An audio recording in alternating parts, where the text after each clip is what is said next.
We are approaching 1 million subscribers on our YouTube channel. Can't believe we're even close to this. Can't thank you guys enough. If you haven't already, please go hit that subscribe button. Lots of fun NBA content coming your way. Let's start with the top 6. We're going to bounce around here a little bit. So your top 6 in the League Pass rankings.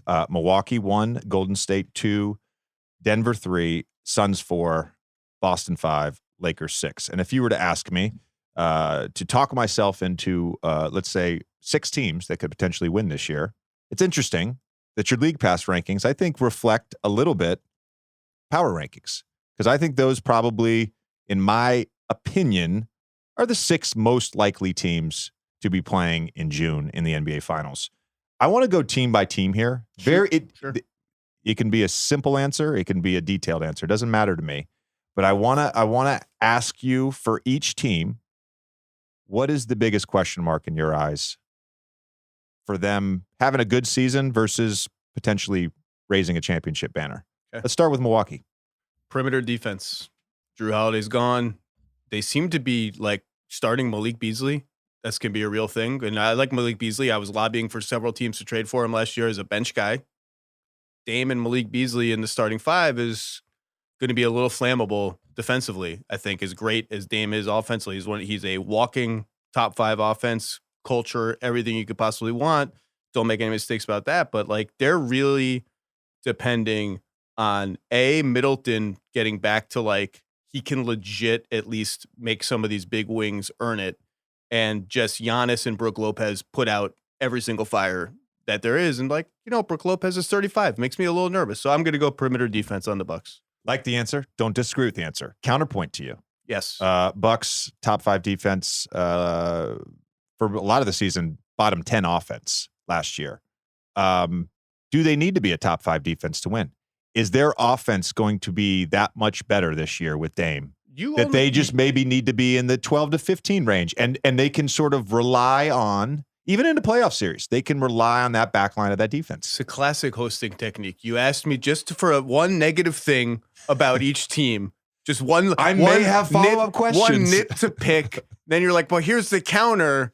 Like all these other things. Yes, their offense is going to be amazing. This is why you trade for Dame. The Bucks are number 1 in the League Pass rankings, and in my my tiers, which is my power rankings, come out this week. They're in my inner circle 4 teams of the best title contenders. Like if one of these 4 does not win the championship this year, I will be a little bit surprised. Not big surprise, a little bit surprised because there's a second outer circle. Oh, I get it. I get it. And they're in the inner circle because Damian Lillard and Giannis are going to run a lot of pick and roll with shooting around them. And that is like, time for the rest of the league for a team that just has not had a go-to. The game's getting slow and ugly. What can we do in the half court? Even the year they won by being awesome on defense, being awesome in transition, and being awesome on the offensive glass. Their first shot half court offense was like not very good. 4 teams, you said. 4 teams. We're not going to spoil it. You're just going to nod yes or no. I don't care. No, let's the 4 teams. I'm going to guess it's Milwaukee, Denver, Suns, and Boston. Yeah. Yeah. Same for me. They're like tier 1, and the other 2 teams to me are tier 1B. I thought you had a 5th. I thought you were. I put a video up. I've talked myself out of this was probably 2 weeks ago. I did have a 5th team in my tier, and I think that team was the Lakers. And I'm like that close. I'm like that close with them. We'll get there. All right, Golden State. Big question mark. They're old. That's it. I mean, Chris is old. Steph's 35. Draymond's already hurt. They're all getting up there. That's all. I mean, like, their top 6 is awesome. Their starting 5, the last year's version was like the best lineup in the NBA. And they get Gary Payton's healthy for the whole year. Kuminga and Moody are a year older. I actually kind of think Dario Saric will help their team. And I will never give up on Kuminga. Kuminga is in my pantheon, like I call it the Pat Williams All-Stars. The guys that like they could just stagnate for 10 years. Like, this is the year. Pat Williams looking good in preseason. Kuminga looked amazing in preseason. Just age and the fact that, I mean, honestly, for a lot of these West teams, the answer is going to be because Denver is Denver and Jokic is like just an all-time guy. Okay. I like it. No follow-up question there. Follow-up question there. You mentioned Pat Williams in your League Pass rankings. Your big guy, big Pat Williams guy. Could be the year. Could be the year. 4 years, $100 million. What do you think? You ready? Just that's not even enough for Pat Williams. I wouldn't. If I'm him, I'm not signing that. Max him out? No. All right, Denver. What's the question? Biggest question mark with Denver. And there's only one, and it's just the Bruce Brown. People say the Bruce Brown, Jeff Green minutes. I love Jeff Green. I'm a little less worried about replacing Jeff Green. Bruce Brown was not your average six man. Bruce Brown was like 30 minutes a game when it counted, can close games, fit like a glove into any variation of our starting lineup. That's a big deal, like that he's gone. And I like Christian Brown. People remember the one game in the finals where he was amazing. He had some other shaky games where he was getting to like, is Mike Malone just going to go away from him? Peyton Watson has had no meaningful NBA minutes. I'm optimistic about him. They have all these other rookies. Like, that's all. Like, you're just like, you're a KCP injury to pick their fifth starter. Mm-hmm. You're a KCP injury, like sprained ankle in the middle of the conference finals away from, if those guys don't really prove themselves, like, oh, okay, this is a big deal now. Like this, everyone just assumes the starting five, which is amazing and my favorite lineup to watch in the whole NBA, will be intact all the time. If it's not, and even if it's the fifth guy, then these other young guys got to prove themselves. That's it. But Denver's got the best guy in the league. Half a counterpoint to that. Half a counterpoint. Go ahead. Did you see last year when one of our Islands in League episodes, we talked about Batman's Robins, but the importance of Alfred's? I don't know if you saw that. I talked about it a little bit after that. And like Derek White, like, yeah, to win, you need a Batman, you need Robin, you need superheroes, but you also need these guys that really just star in their role. And Bruce Brown was one of the guys we mentioned, right? And I thought he was super important throughout the playoffs.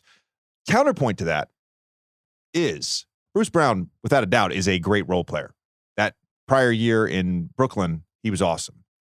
Counterpoint to that is if Jokic is the best basketball player in the world, and if Jokic is the ultimate makes other guys better, I have to assume to some degree that one of those young guys can approximate Bruce Brown. Now, maybe defensively and switchability and Swiss Army knife type stuff on defense, maybe not that. But in terms of just like the fit and feel playing with Jokic on offense, I have to assume there has to be some approximation from one of those young guys.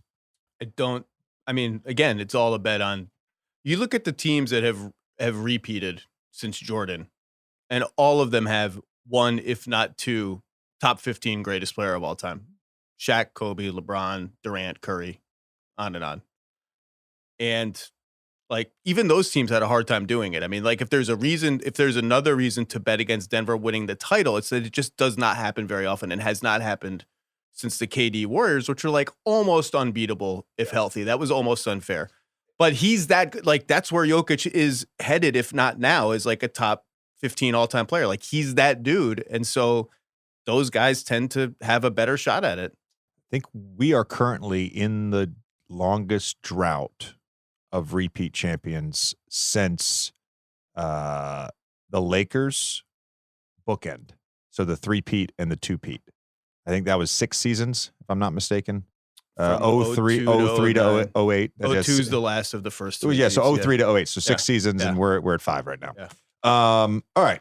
Biggest question mark about the Suns? Defense. I mean, I think offensively they're going to be insane.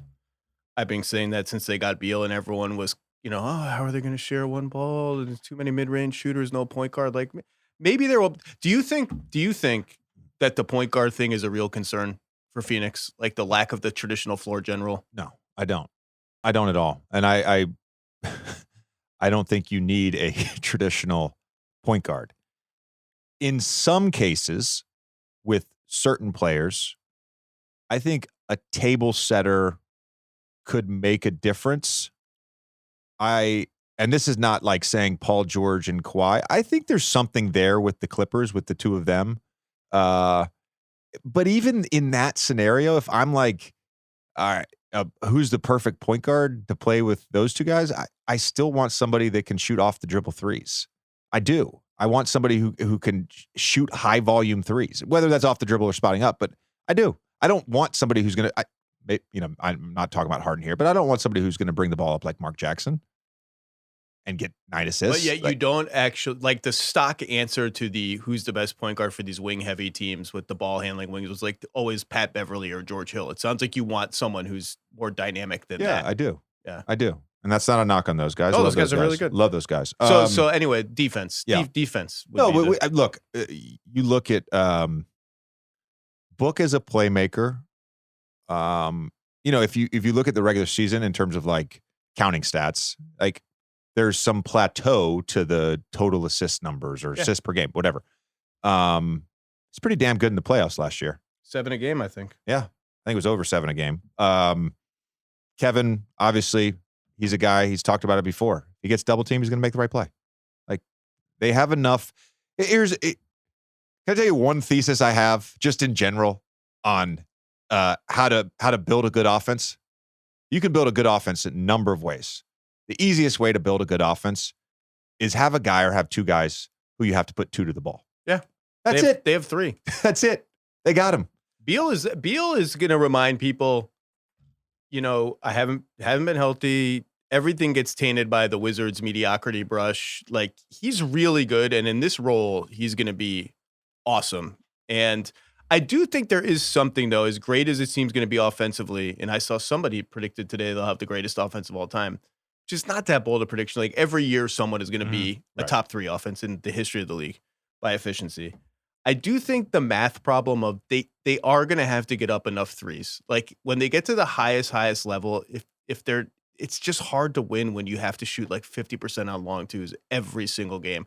That's the only place where I think about the playmaking. Like, are they going to make enough of the inside out reads? Because to beat Denver 4 times, like, they're going to have to make more threes. Yeah, agree.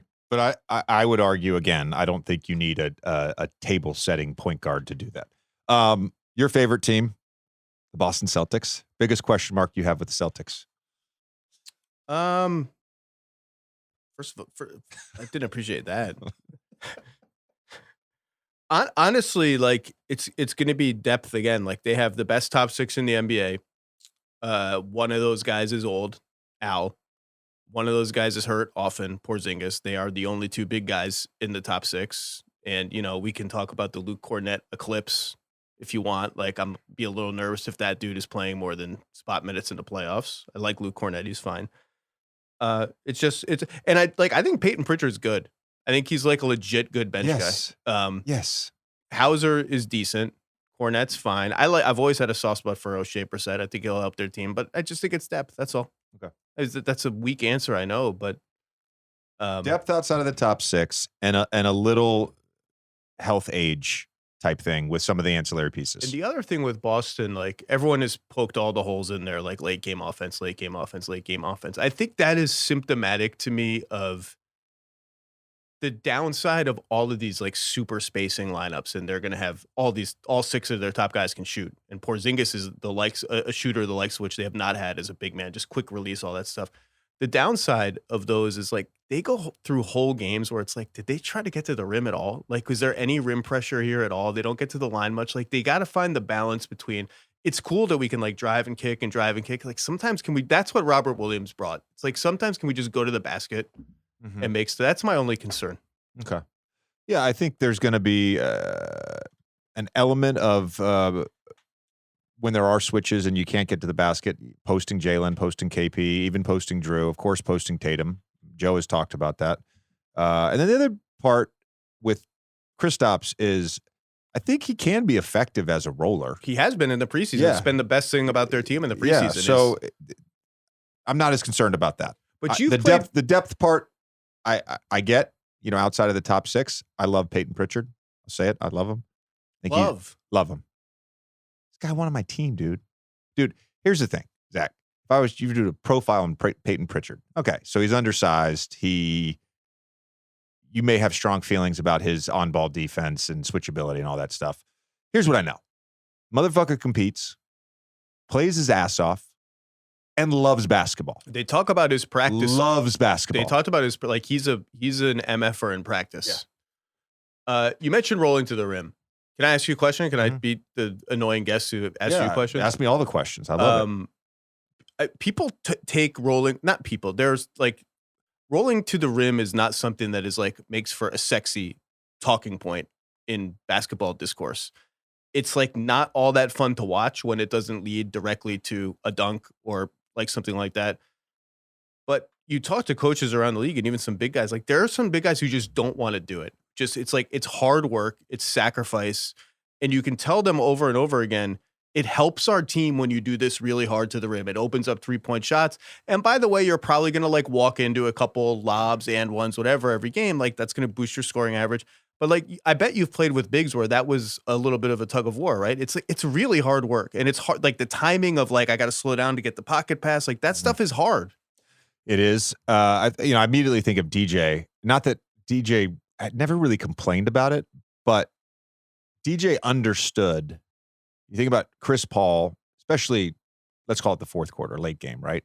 He's going to have the ball in his hands. He's not going to just run a pick and roll and nothing materializes and he's going to give it up. So he's asking Blake sometimes, DJ sometimes, to run into a pick and roll, run to the rim, run back into a pick and roll, run to the rim. And they may not get the ball in either case, but it would open up things on the backside. You might get the ball. Yeah. I might get the ball. Matt might get the ball. Blake might get the ball, in the mid-range. So the bigs that get it, I appreciate their great sacrifice, and it is a great sacrifice. We'll go back to what I said earlier, though, which is how do you build a good offense? You get two people on the ball. In some cases, you get two people on the roll, right? Yeah. You're drawing a defender just by rolling hard. And I don't know KP's short roll game, a la Jokic, a la Embiid. I haven't seen him do that at like a high level. Typically it's a pop, or if he does short roll, he really stops it at about 17 feet. It's going to shoot a mid-range, or he goes all the way to the rim. I think potentially he has the touch to live in that short roll. He certainly has the height and the feel. I love the short roll, and even making plays out of the short roll. That's where I think like a guy like Jared Allen, who is not super athletic, but certainly puts pressure on the rim by rolling to the rim.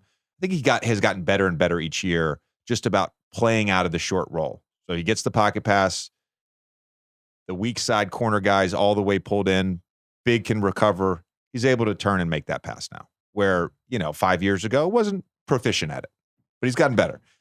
Biggest question mark with the Lakers. Again, these are LeBron is almost 40.